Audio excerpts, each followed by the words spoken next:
Olá, amigos! Sejam bem-vindos a mais um episódio do Projeto Aurora. No vídeo de hoje, ouvimos a terceira fita do soldado da Brigada Escorpião da Operação Prato, quando o silêncio falou mais alto do que qualquer relatório oficial. Desta vez, o soldado não fala de luzes ou chupa-chupas. Fala de um homem. Fala de um capitão da FAB. Um capitão que ousou olhar além do céu. Antes de continuar, se inscreva. Algumas fitas não voltam à superfície duas vezes. A gente estava entrando na reta final da segunda fase da operação. As entrevistas haviam acabado, ao menos para nós, soldados de campo. Os civis estavam começando a ser afastados por agentes do governo civil que chegaram na terceira semana. A imprensa já circulava boatos, e o clima em Colares era de tensão e não mais de curiosidade genuína. Alguma coisa havia mudado no ar. O silêncio agora parecia programado. E o capitão... Bem, o capitão Rolanda se retirava cada vez mais para si. Ele passava horas recolhido, ouvindo as fitas que ele mesmo gravava. Ninguém além dele podia tocá-las, nem quem participou ativamente das entrevistas. Absolutamente ninguém. Começou a anotar mais, falar menos, cada vez menos. Parecia que ele ouvia algo nos fones, mesmo quando estavam desconectados, como se o silêncio estivesse dizendo algo.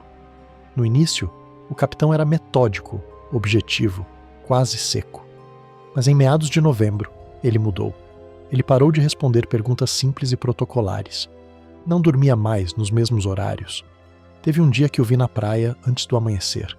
Ele estava parado, olhando para o céu, com um caderno na mão, sem escrever nada. Era como se esperasse um sinal que não veio, e ao mesmo tempo, como se tivesse escutado algo que não queria aceitar.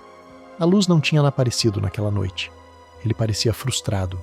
Mais tarde, naquele mesmo dia, durante a checagem dos equipamentos da torre, enquanto o capitão anotava algo em seu caderno, ele murmurou para si mesmo, mas eu ouvi. Ele disse: "Isso tudo é montagem. Mas o que está por trás não é nosso." Foi a primeira vez que senti medo do que o capitão poderia saber. No dia 22, fui enviado com mais 2 homens para o posto 3, próximo ao mangue onde haviam sido registradas anomalias de solo. Fomos instruídos a não acionar nenhum instrumento de medição, apenas observar e manter o local isolado. Isso era novo.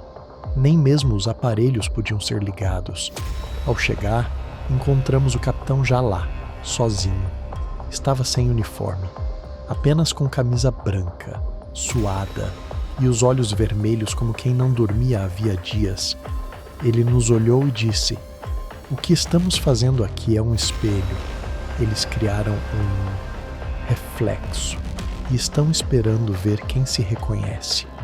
Falava como se não estivesse falando com a gente, como se estivesse repetindo algo que já tinha escutado, como se estivesse tentando organizar a própria cabeça. Sabe, quando você fala sozinho para refletir melhor?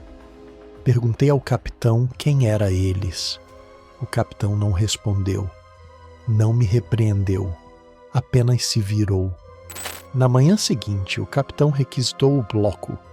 Um dos civis de Brasília, aqueles que não falavam com ninguém, não davam um único bom dia e andavam sempre sérios, entregou a ele uma maleta com isolamento térmico e anti-impacto. Não conseguimos ver o que tinha dentro, mas sentimos um cheiro diferente no ar, como terra úmida, misturada com algo metálico, como se fosse orgânico e sintético ao mesmo tempo. E o mais estranho é que aquela maleta deveria segurar até cheiro de carne podre, mas sentimos. Ele ficou numa sala, trancado com aquilo por 4 horas, sem ser perturbado. Quando saiu, somente disse: "Encerramos por hoje." Nunca tinha o visto tão calmo, e talvez esse era o pior sinal. Começaram a vir caixas com etiquetas do INPE e do CNPq. Também haviam algumas adesivadas apenas com Aurora. Começaram a chegar engenheiros com sotaque do sul, gente da marinha, Gente do RJ que não era militar, mas também não era civil. Começaram a levar peças e a nos pedir silêncio. Dessa vez, ninguém mais fingia que era só uma missão de observação, mas também ninguém dizia o que estávamos vendo. Na semana seguinte, fomos transportar equipamentos a um ponto fora da área de atuação inicial.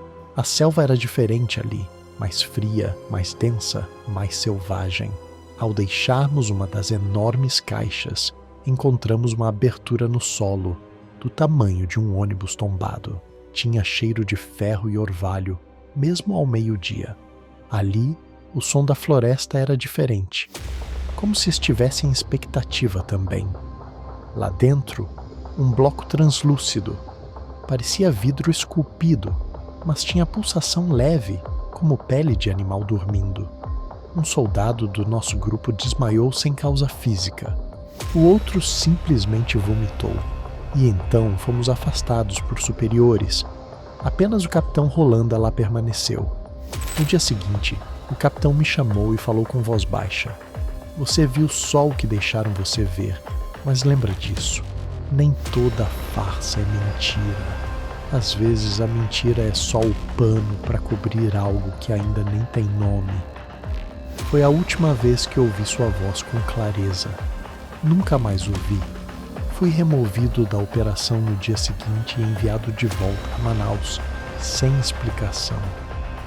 Comecei essa missão acreditando que ouviria apenas boatos, talvez que eu veria luzes, mas o mais assustador foi ver um oficial da Força Aérea duvidar de si mesmo.